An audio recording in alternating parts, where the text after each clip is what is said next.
And then we started a series just last weekend called A Survivor's Guide to a Digital World. And this one is kind of loaded conversation, right? It's a big one. And what we're really looking at here in this is we're trying to figure out what is our relationship in a lot of ways with our phone, maybe with technology, and you might apply it more broadly in your life, depending on what your interaction with your device is like. But we want to look at how does this thing kind of affect my life, my heart, my mind, and my relationships, and dive into some of those conversations. And the goal is, right, that we want to walk away and say that we want to interact with this thing in such a way that it is a tool and it is a servant to me, that I can use this in a way that is helpful, that it's not my master, but it's my servant, right? That's all it is. It's just a tool. And there's a few caveats we opened up with last weekend that I want to make sure you know about. If you missed last weekend's conversation, that kind of frame the conversation a little bit. And you can go back and catch up online if you want to catch the whole version. But here's some of what we said last week.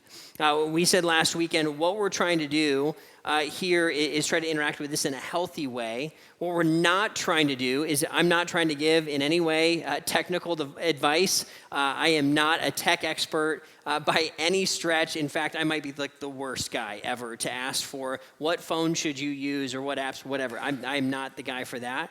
So we're not going to do that.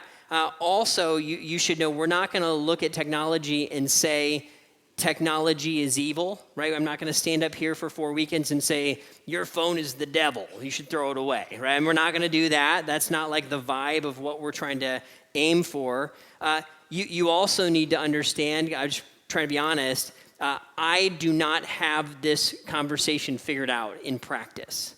I am learning how to interact with this in a way that is healthy and that helps me not be distracted and is a tool for me. So everything I'm saying to you, I am very much saying to myself and trying to figure it out and practice it personally.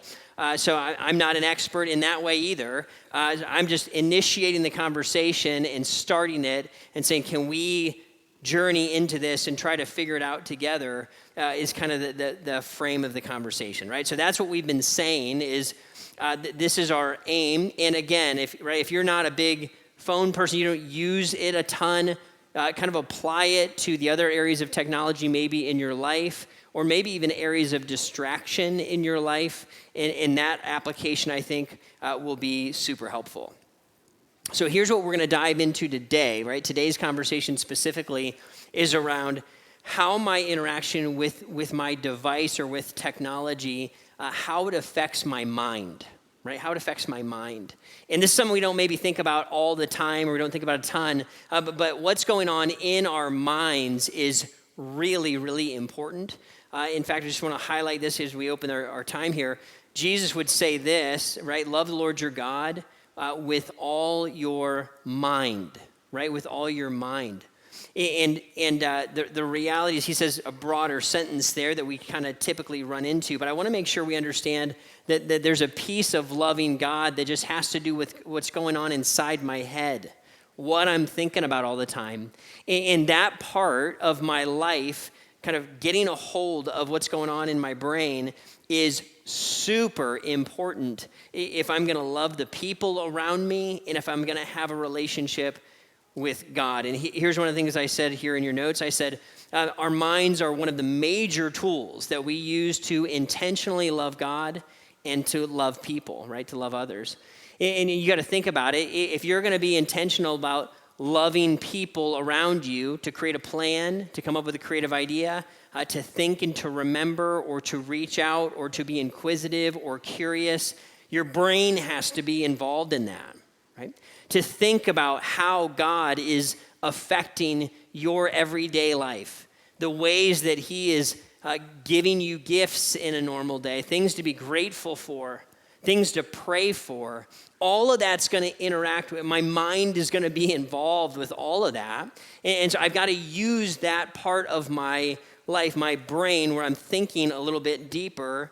And I've got to use that piece if I'm going to see intentionality really flourish.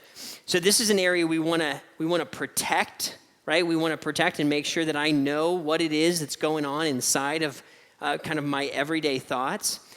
Think about this is where creativity comes from. It's where focus comes from, right? The ability to think deeply about kind of where my life is headed and what is important in my days. And at least what I've experienced and what I see and what I hear from when talking to friends is this part it's hard. It's hard to get to deeper level thought. It's hard to get kind of serious and think deeply about things. That's probably always been true. It might just be a little bit more true now that we have something that is really fun to interact with and can be a distraction to it when it gets a little bit uncomfortable, right? So this is what we want to dive into, and we want to make sure we have some space kind of set aside for watching this play out, right?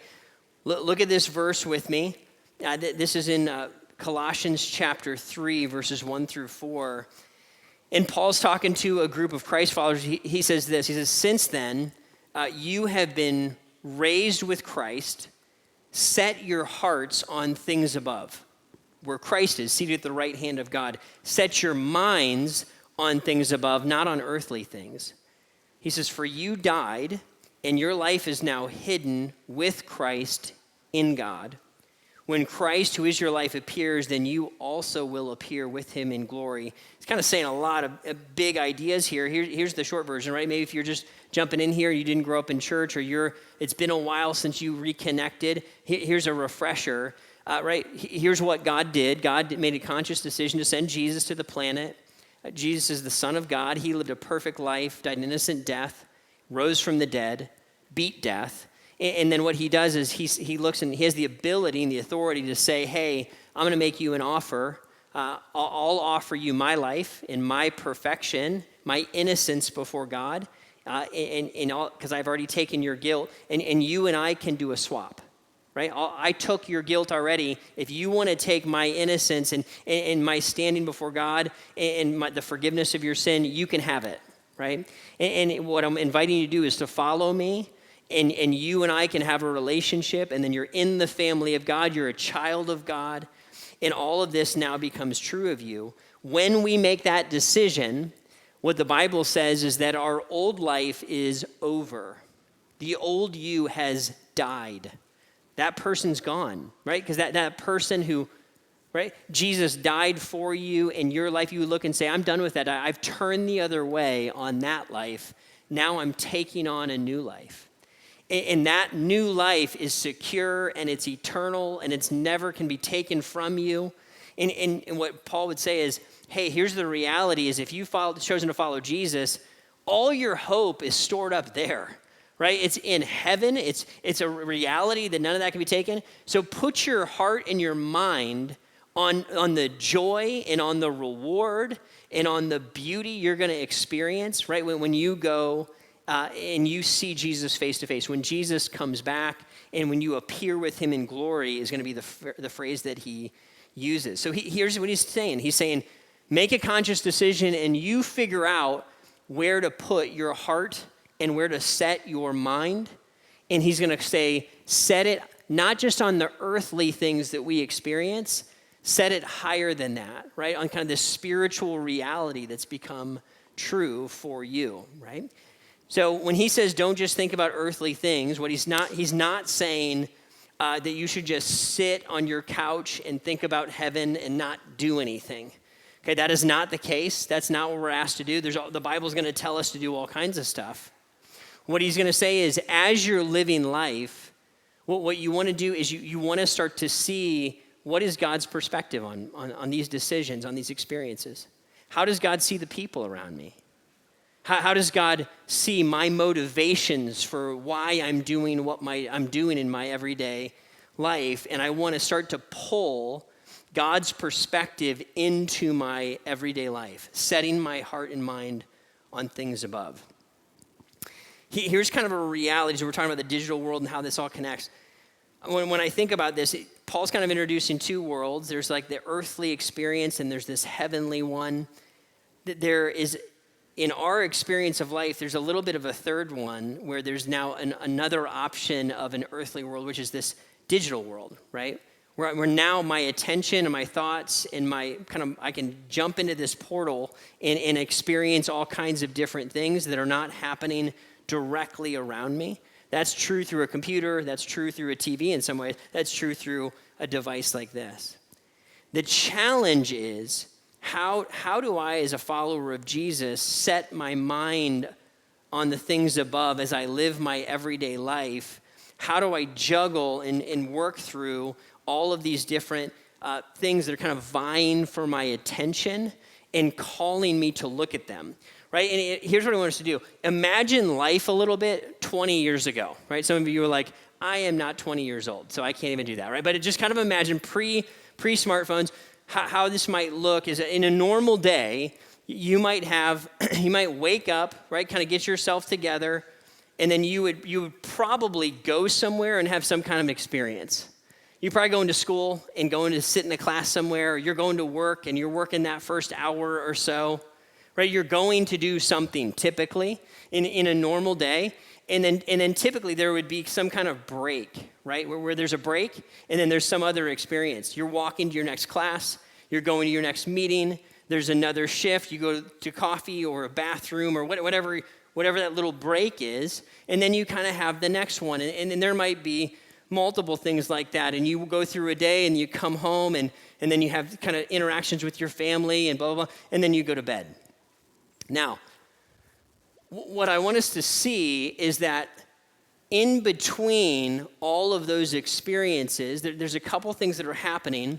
One, right, I had the ability prior to having this digital world accessible to me, I could easily kind of be fully present in a room, in a class, in an experience, in a moment, and not, maybe there's other distractions, but not to this level.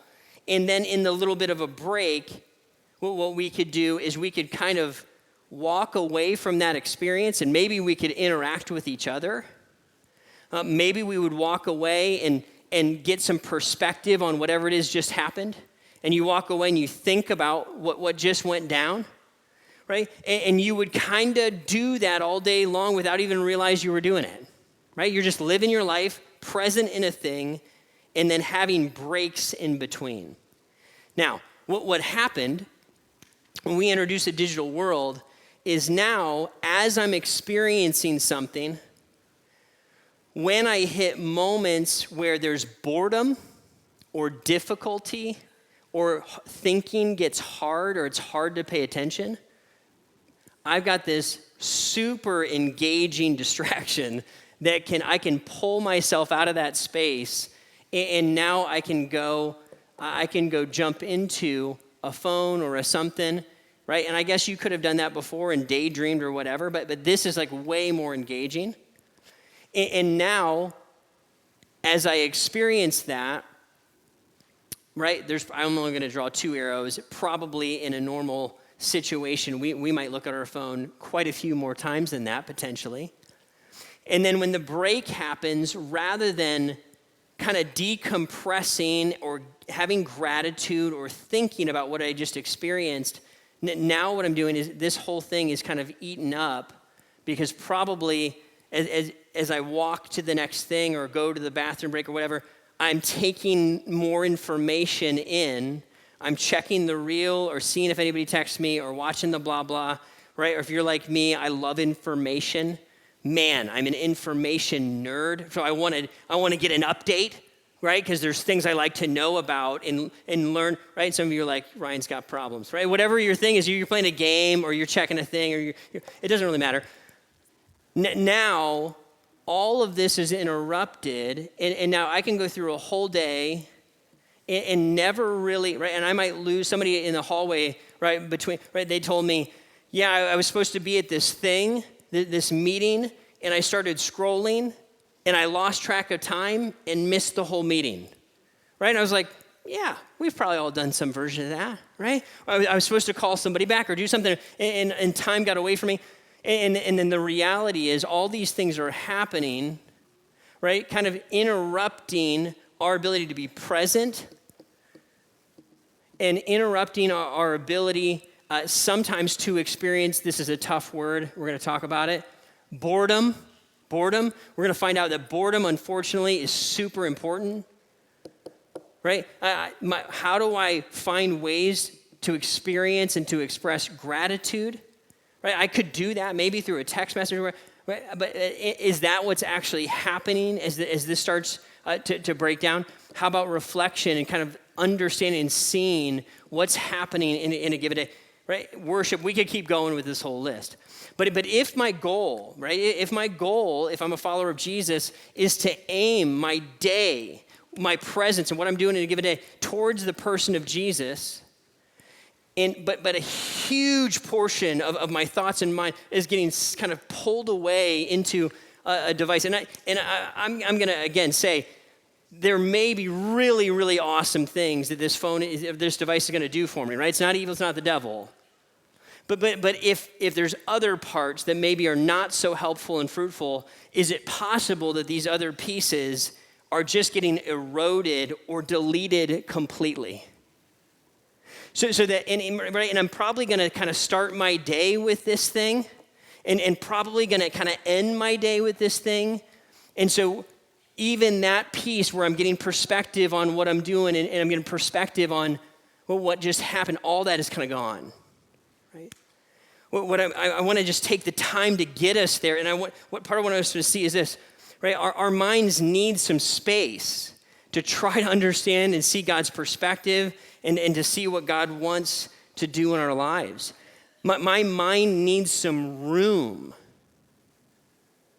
some decompression room to figure out what's going on and what God's trying to do or say to me.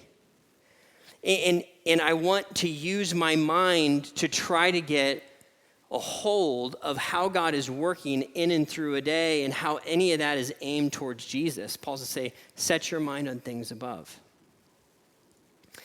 Guys, we feel this, right? Where it's kind of easy to burn 10, 15, 20, half hour, 45 minutes on scrolling through hilarious, and right, none of it's evil. But if I said to you, some of it could be evil, but probably it's not. But if I said to you, hey, here, I want you to do an exercise. I want you to take 30 minutes with a pad of paper and a pen. Remember those? Right? You're like, I want to sit down with like an actual pad of paper, and I said, hey, get rid of a bunch of distractions and just you and a pad of paper and a pen, and sit down and think about, what do you think God might want to do with your life? Like, what do you think God wants to do with who you are? You only have a little bit of time here, and so do I. What do you think he wants to do with you? How do you think he wants to use you? Who do you think maybe God wants to impact through you? What do you want to make sure you don't miss in your little time here on earth? And if I said, go try that for 30 minutes, some of us might think, man, that's a long time. I think I'd be pretty uncomfortable doing that. Guys, and me too. Because our ability to do some deeper thinking and some sincere heart and mind work before God to say, God, what are you trying to do with my life? That is hard and a little bit painful, and I might get a little bit bored. And when there's discomfort, I'm going to have an enormous amount of temptation to go make that boredom go away. And guys, I'm talking all from personal experience here. And some of you are like, Ryan, I have no idea what you're talking about. Good for you. Okay, good for you. A bunch of the rest of us are like, I'm with you. And what I would argue is this area, we've got to begin to dig into this a little bit. And I want to build some muscle. And again, the device isn't evil, but I want to make sure it's not mastering me. I want to master it so that it helps me and doesn't harm me. Right? That's the idea. Big deal. Right? This verse really has stuck out to me over the years. And I want to make sure we take a look at it here together. 1 Peter chapter 1, verse 13. It says, therefore, with minds that are alert and fully sober, Set your hope on the grace to be brought to you when Jesus Christ is revealed at his coming. Peter's going to say, hey, with minds that are awake and alert, with minds that are fully sober, and he's not just talking about a substance, sobriety from drugs or alcohol. I'm sure that's at least in that, but it's more than that. Here's the idea. It's that I am aware, I'm sobered up. I realize, wait a minute, I've been losing time. I'm zoning out. I've missed hours or minutes or decades. And here's probably the problem with this experience that we're talking about is because this is just a day and because it's just a little bit of time and because it's 10 and 15 minutes here or half an hour there, what we don't realize is when you compound this and add it all up together, what it ends up equaling is my life. Well, it's just a day, it's just an hour, it's just 10 minutes, and there's a decade, right? And so what Peter's going to say, even to the people that didn't even experience this thing, he's like, hey, wake up, wake up, make sure you're awake, that you're not just numbing when life gets difficult, you're not just running off to the distraction that makes time go faster and doesn't make me face hard thinking or difficult things or even boredom, which is important. Make sure, because your hope is in heaven, and when Jesus comes back, that's really where your life is. Get a hold of this. Make sure you're seeing yourself and your life and your days the right way. Set your hope fully there. It reminds me of this story. Man, this story just haunts me. I think it's just because it's where we are. It's not in the Bible or anything. It's an old story. It's part of mythology in this story called the Odyssey, right? Some of you guys may have read it in school or whatever. But this guy, Ulysses, he's leading a bunch of people like with him back home after this war. And on their journey, as they're on this boat kind of making their way back home, they keep running into all of these obstacles that are like massive obstacles. And they keep kind of getting stuck, and they have to kind of pass all these obstacles to get back to their families, which they're super committed and longing to do, right? They've been at war. And then they stop at this one place, and it's this island, and they go to check it out to see if they can kind of hang out there for a while. And as some of the men go to hang out there, what they find is this group of people, and they're all eating this flower. It's called the lotus flower. And what the lotus flower does is the lotus flower, it made them forget. It made them forget what's important. And it felt really good to eat it. So all they wanted to do is stay at the island and just keep eating the flower.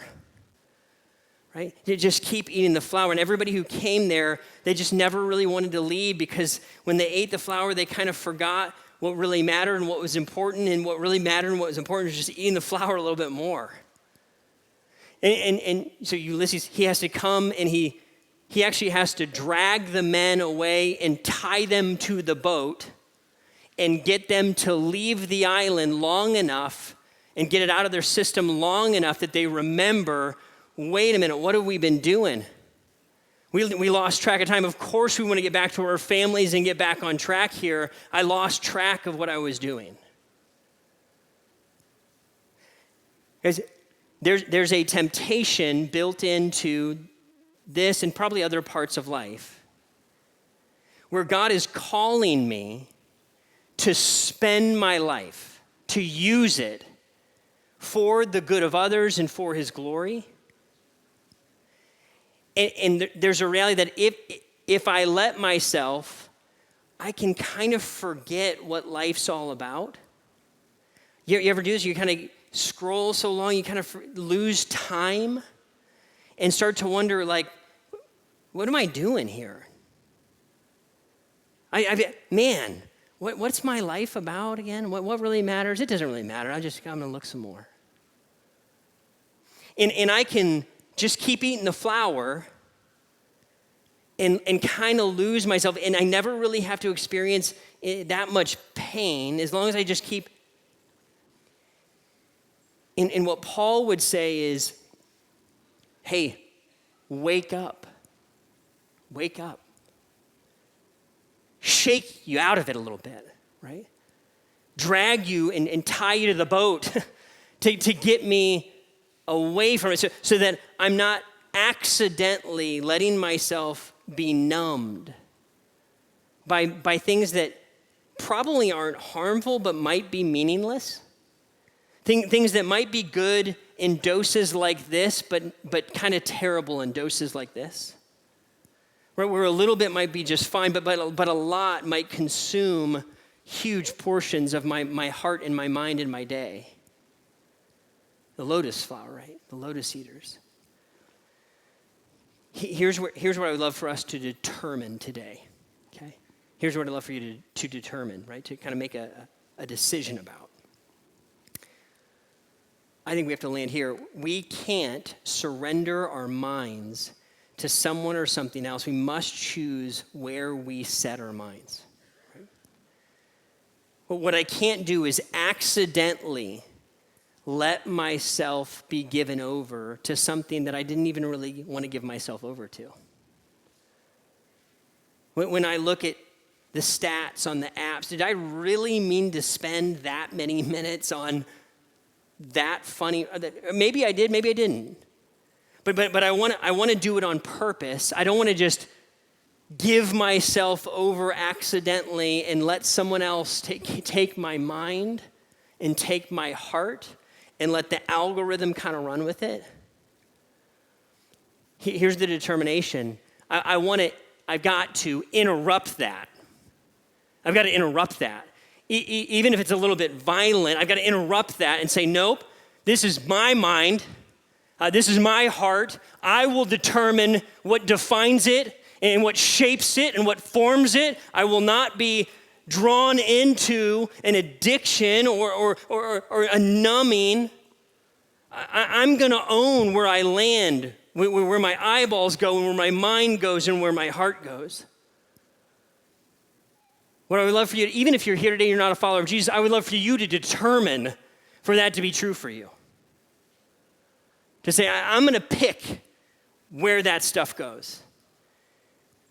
And right, if you're not a follower of Jesus today, what I would advocate for you is the only place that's worthy of your highest allegiance in your heart and your mind at an ultimate level, the highest level, is the person of Jesus. That he is a place where you can safely trust the direction of your thoughts and your mind and your attention. And that will cause you to be a blessing to the people around you. And it'll actually just be good for you too, right? Here's an example of how this might work out. Paul says this, we'll look at it quickly. He says, finally, brothers and sisters, whatever is true, whatever is noble, whatever is right, whatever is pure, whatever is lovely, whatever is admirable, if anything is excellent or praiseworthy, think about such things. And listen to what he says. And the God of peace will be with you. And the God of peace will be with you. We'll look deeper at this in this series, but here's the idea. I need a little bit of space to find what is lovely and what is praiseworthy and what is excellent. Right? What is admirable. I can't do that if I'm filling every moment with something that's just stimulating me. Is it wrong? No, right? But I gotta get a hold of it, right? So that I'm doing it on purpose in a way that brings help and is part of being a servant to me, right? Say, Ryan, what do we do with this whole thing? Here's what I think we should do. And I'm doing it too. I think we have to try your own version of a fast. Try your own version of a fast, okay? A fast, if you're unfamiliar with a fast, it's where you purposefully limit yourself for a period of time to try to get a reset, right? So that you can come back to it better, come back to it clearer, and you come back maybe a little bit different in your interaction. So here's what I'm proposing. I know that we're all in different places. Some of us use our devices super differently. Some of you are like, I barely use this thing at all. It might be easy. You might look and say, it may not be the phone. It might be a computer, or it might be some other form of something that maybe is distracting you in this time, most of it, it'll probably be the phone. Here's what I'm advocating for. I think to look and say, how deep can I cut? We're talking about a 3-week window. Okay, so for 3 weeks, would you look and say, do I need that app on my device for 3 weeks? Could I get rid of that? Could I turn the notifications off? Could I limit it? Could I, do I really need 8 social media apps on my phone? Could I cut back to 1? Could I cut them all? Whatever it looks like. Do I need all of those games? Right? Asking the question, how much information, how much potential, and saying, I'm going to give this a 3-week run. I'm going to give this a 3-week run. And then after 3 weeks, we'll talk about it in the series. We'll talk about how to reintroduce and give some principles on how to do that in a healthy way. But I want to start with this 3 weeks. And here's part of what I would love for us to do in the 3 weeks. Part of it is here's what you're going to experience, right? You're going to experience enormous discomfort if you do this. I'll be honest. I was kind of dreading this series. Okay, just being honest. I was kind of dreading it. I did not totally want to go here. I did at a deep level, but not at the surface level. You're going to feel some discomfort. And here's what I would say is, if you're in a place in life right now, and I don't know if you ever feel this way, where things feel a little bit foggy. I'm not totally sure what's going on or where I am or where I'm headed. It's hard for me to get clear about what my life's about and why I'm on the planet and what really, really, really matters right now. If you feel that, like I feel some lack of clarity, if you experience that, is a good reason. If you feel a lack of peace, and you're like, I kind of feel restless, and I just feel not right. Like my heart rate's just a little higher than it should be all the time. Right? If you would look and say, I'm not proud of maybe how purposeful my days are or how distracted my relationships are, this might be a good reason to try this. Right? You define what the fast looks like. And let me put a little more skin to it and a little more teeth to it. We're talking about 3 weeks, guys. That means you probably need to today sit down with a pad of paper, ready, and write down what your fast is going to look like this afternoon. And here's what I'd love for you to do. I'd love for you to write out, here's what I'm going to do. I'm going to delete this app. I'm going to turn these notifications off. I'm going to not use my phone during these times or maybe during this day. I'm going to take purposeful breaks along, right here, whatever it looks like for you. It's fine. And then here's what I'd love for you to do. I'd love you to grab your phone and then take a picture of it. Okay. Ironically, right? Take a picture of your plan. And then here's what I'd love for you to do. I want you to take that piece of paper and give it to the person that you trust the most. Like, just got real, right? Give it to the person that you trust the most. The person that you trust the most that will help you and help you to be accountable, right? And help and lovingly encourage you to do the right things. And here's what I think you're going to experience. I think you're going to feel in that discomfort more present than you have felt in a while. More present. Like more of you is coming to the thing every time you show up. I think your ability to see and to be aware is going to go through the roof. I did this the other night. I was watching one of my daughter's shows, and usually, I'm dialed in during the show part, but then there's a break, and I'm like, here's 10 minutes of silence. I can't have that, right? So I'm going to catch up and see what's going on. Well, I gave my phone to my wife because I can't handle having it myself, So I handed it to her, and I just sat there. I was like, this is the longest 10 minutes ever. Guys, but seriously, it was a little uncomfortable, and it was a little awesome. I sat there and I looked around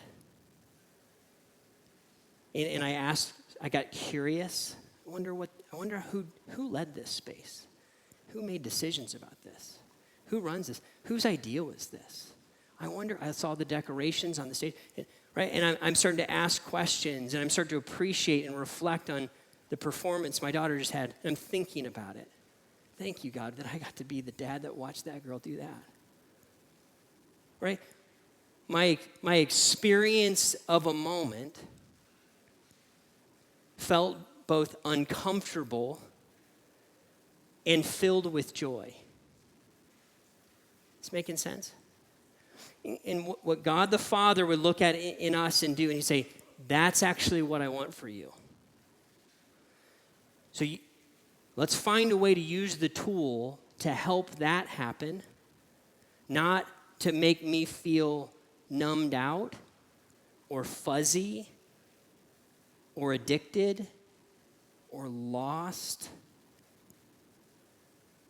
How do we do that? We'll talk about it in the rest of the series. I want to start here to help us to realize, right, me too, that there's probably some work to do. There's probably some work to do to try to figure out, how do I grab hold of my day again and aim it towards the person of Christ in a way that brings life and joy and peace and a sense of God's presence. And I live out the purpose that God designed me for. Right? Write it down. Take the picture so you remember what you wrote. Give it to a friend. And allow yourself to be a learner. Allow it to be an experiment. 3 weeks. What could God do? For some of us, it'll feel like a minor change. We don't use devices that much anyway. For others of us, this might be the most life-changing 3 weeks that you've ever had. Most of us will be somewhere in the middle, where it's a wake-up call, and it's an encouragement, and we come back different when we reinstitute some of the parts maybe that we got rid of or we limited during this time. As the band's going to come out, would you just offer this little fast to God? And would you just say, Lord, I want this to be a time where you get my attention in a different way. I want to offer you my mind and my heart, my eyeballs, and I want you to work in and through me. Band comes out. Would you bow your heads, close your eyes with me? We'll pray together.